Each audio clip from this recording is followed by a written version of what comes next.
For today's project, we're going to be making a simple zipper bag. This is a flat bag, so it doesn't have any dimensions on the bottom. It is great for using as like a pencil pouch or just a travel cosmetic bag. It's quick, it's easy, and it's a lot of fun to make, and it's a great project if you're new to zippers to get a feel for how they work. It's also a fun opportunity to use decorative stitching, which we don't always get a chance to use. For this project, you're going to need several rectangles of fabric. For the lining, you're going to want two 7 by 10 inch rectangles. You're also going to want two 7 by 10 inch rectangles of a lightweight interfacing. For the outside, if you'd like it to be just one color, you can again use a 7 by 10 inch rectangle. If you'd like to have the outside split into two different colors, for the top, cut two rectangles that are 10 by 4.5, and for the bottom, cut two rectangles that are 10 by 3.5. You're also going to want an 11-inch zipper. We're going to start by constructing the outside panel. If your fabric for the outside is just one piece, you won't have to do this. The first thing you want to do is take one of your top rectangles and one of your bottom rectangles. Make sure that this is the top edge of your fabric. So if you have a print that has like words or something, make sure this is the top and this is the bottom. For your bottom rectangle, make sure it's the same, so top and bottom. And right now we're looking at the right side of both. Take the rectangle that you want to be on the bottom, flip it up on top of the other piece so that the right sides are touching, and align this edge. Stitch along the long edge with a 1/2 inch seam allowance. Once you've stitched, make sure that the seam allowance is pointing towards the bottom. Take the bottom rectangle and fold it down over top of the seam allowance. Make sure it's all of the way down and so that this edge is right at the stitches. And press. Next, we're going to stitch this seam allowance in place using about a 1/4 inch to an 1/8 of an inch seam allowance. This is a really fun spot to use decorative stitching. If you choose to do this, just make sure that you test your decorative stitches first. Sometimes the machine will move a little differently when using a decorative stitch, and they can often be really difficult to unpick. So try it out on some scrap fabric first before you do it on your actual project.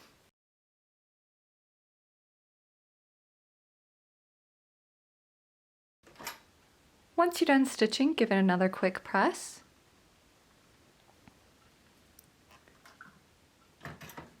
Then lay your panel right side down. Place your interfacing on top of it. Make sure the rough side, the glue side, is touching the fabric. And press according to the manufacturer's instructions.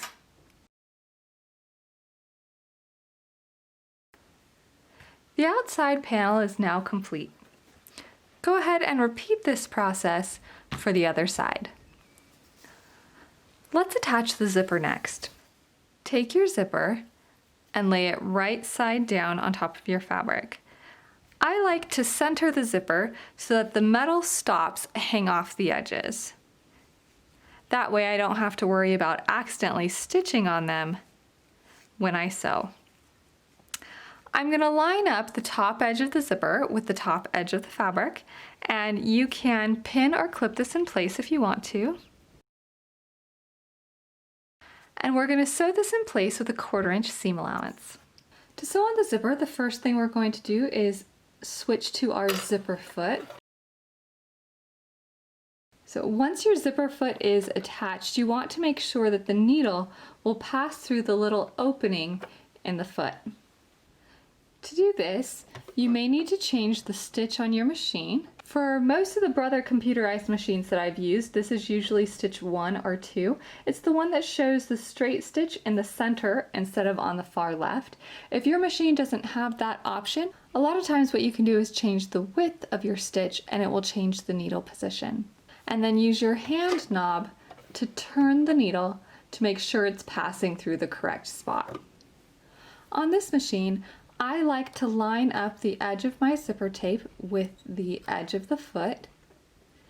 And you can see, using my purple thing, this end is a 1/4 inch wide. So you can see that the distance from my needle to the edge of the tape is just almost exactly a 1/4 inch. I like to start with the needle down and make sure that you back stitch.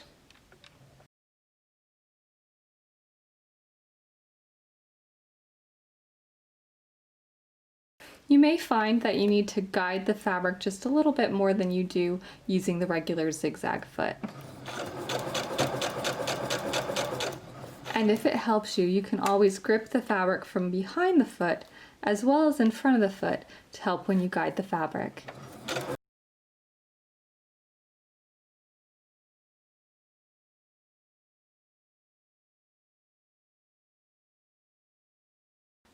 My zipper is attached, and I'm going to open it up to make sure it works okay. And if all looks good, I'm going to go ahead and add my lining. To add the lining, take your lining rectangle and lay it right side down on top of your fabric. Again, align the top edge of the fabric with the top edge of the zipper tape. Make sure the sides of your rectangles line up and pin. This time I'm going to angle my pins because I'm going to stitch on the other side. You don't have to, but what I like to do is I like to go back and stitch exactly on top of my previous stitches. So let's head back to the sewing machine. I'm going to sew exactly on top of my previous stitches, but if you prefer, you can sew with the lining on top instead.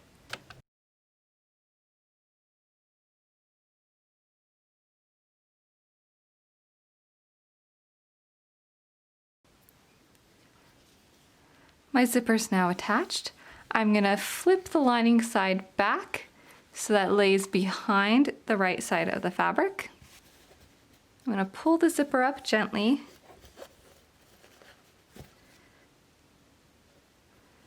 Pull the lining down gently. And press. Make sure that your zipper opens easily. Let's add the next outside panel. So take what you've done so far and lay it right side up. You're going to grab your other rectangle and align the top edge with the top of the zipper tape. Make sure it's right side down. And you want the side edges to line up.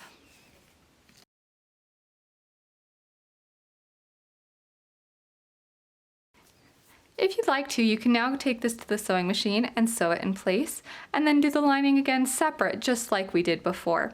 Or if you prefer, you can do them at the same time. So now that I have the main panel pinned, I'm going to flip it over, and I'm going to take the other lining rectangle, and I'm going to place it right side down on top of the other lining piece. I'm going to make sure that the sides align, and I'm going to line up the top edge. And I'm going to pin in place.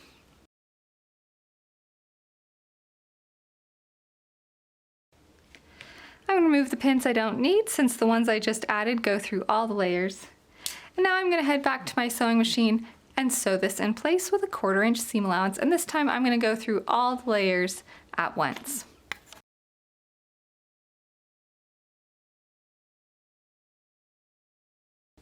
Pull the rectangles that you just attached away from your zipper. So you should now have 2 main rectangles and 2 lining rectangles attached to your zipper. Check to make sure it opens freely. And the 2 that you just attached, gently pull away from the zipper teeth and give it a good press. You may notice that the fabric is a bit puffy next to the zipper tape. To help prevent this and to make the fabric stay in place, we're going to do a top stitch. So we're going to top stitch on either side of the zipper using an 1/8 of an inch seam allowance. I like to use a stitch length of 3.5 when I'm top stitching. So I'm going to stitch on this side with an 1/8 of an inch seam allowance and on this side with an 1/8 of an inch seam allowance to help keep that fabric in place. Depending on your sewing machine, you may be able to do this with your regular zigzag foot, or you may need to keep the zipper foot attached. So use whatever works best for your machine. I've returned to my regular zigzag foot, and I've also switched back to my original stitch, which is stitch 0 on my Brother machine, which has the needle aligned to the far left.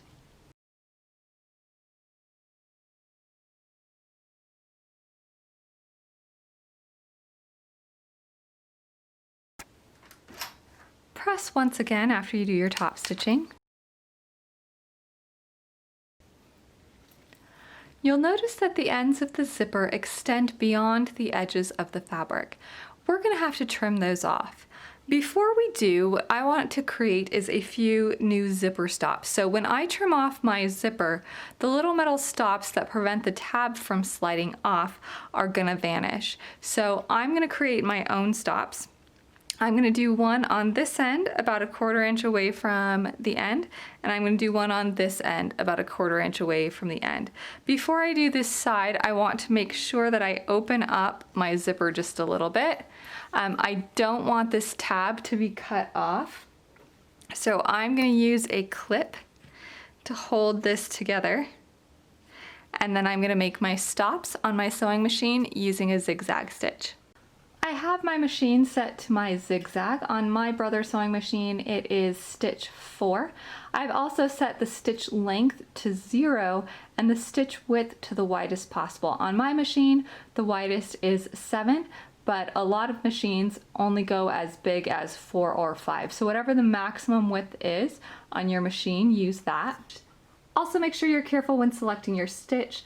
A lot of the stitches look similar, so 3 is a stretch stitch, 5 actually does 3 little stitches along each edge, so that's not what we want. So stitch 4 right here is my zigzag, but it may be a different number on your machine, so make sure you've got the correct stitch. Slide your zipper underneath the foot. You want the needle to be positioned just a bit away from the edge of the fabric, about 1/4 of an inch. And put the needle down on one side of the zipper teeth. And you can turn it by hand at first if you like, to make sure that it goes on either side of the zipper teeth. And once you know you've got a good width, then just press your foot pedal. You'll notice that the stitch moves left to right, but not forward, and that's what we want.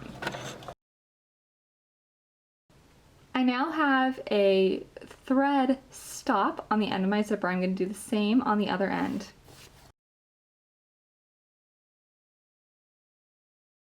Once you have your thread stops in place, you can go ahead and cut off the ends of the zipper. Take care not to cut on the metal. And I would not use fabric scissors for this. I'm just using my regular craft scissors. Now that that's done, let's go ahead and finish up. Take what you've assembled so far and place the panels for the outside right side together and pull them both to one side. Take the lining pieces, make sure they're right side together, and pull them to the other side.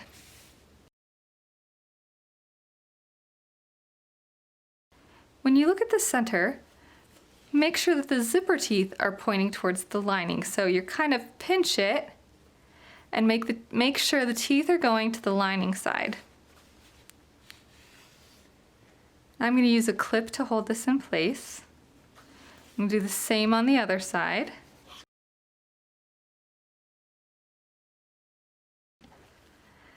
And now pin all the way around. Line up the sides and bottom edges of the rectangles.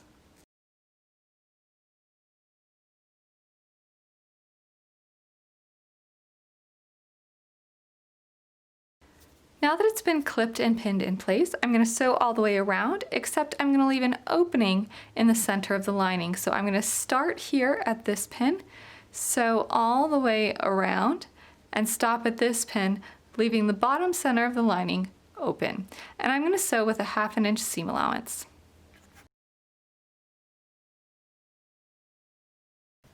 Stitch slowly over the section with the zipper teeth. If you need to, you can sew with your hand knob, and use a guiding tool if you need to help protect your fingers.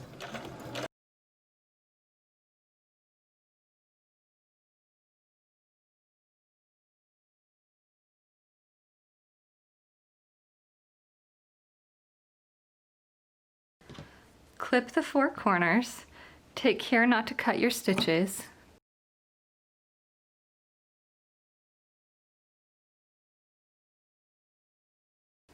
And flip the bag right side out through the opening.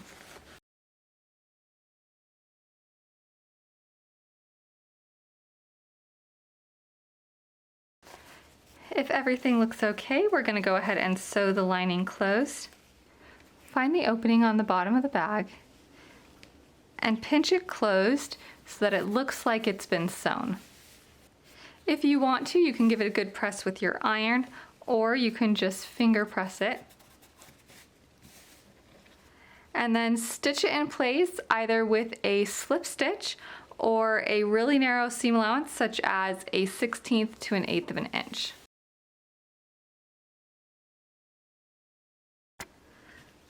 Double check to make sure that you've stitched through all the layers, and then tuck the lining inside the bag.